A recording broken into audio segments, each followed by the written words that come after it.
عليكم ورحمة الله وبركاته، كيف حالكم؟ طيبين إن شاء الله. قصتنا اليوم عبارة عن 3 عروض مقابلة 3 عروض. الهدف منها الاستقامة، كيف أنا أسوي دوران كويس، كيف أنا أشوف دائما عيني تكون قدامي. فهذا الهدف من العروض ومن التمرين اليوم. طبعا من أهم الأشياء يكون الفارس ملتزم بأدوات السلامة اللي هي البوت الله يكرمكم، الخوذة، طبعا الفرسان أقل من 15 سنة، ضروري أنهم يلبسون سترة النجاة. إحماء الخيل، لأن أهم الأشياء في إحماء الخيل يكون اللجام طويل عشان تسوي تمدد للخيل للعضلات عشان تجهزها للتمرين.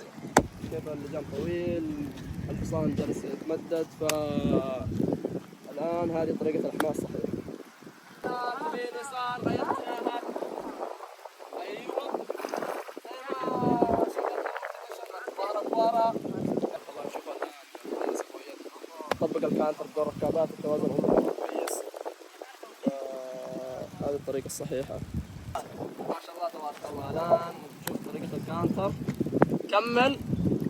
أيوه يا سلام.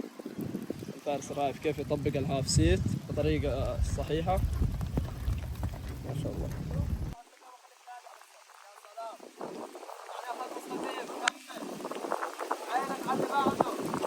يا سلام. حافظ على المنتم. مرة كويس. عينك قدام. يا سلام.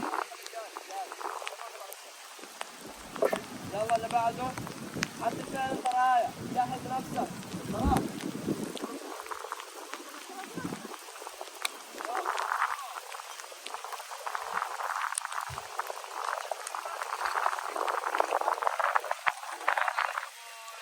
انك تحافظ على مصاري، تحافظ على استقامة الخيل.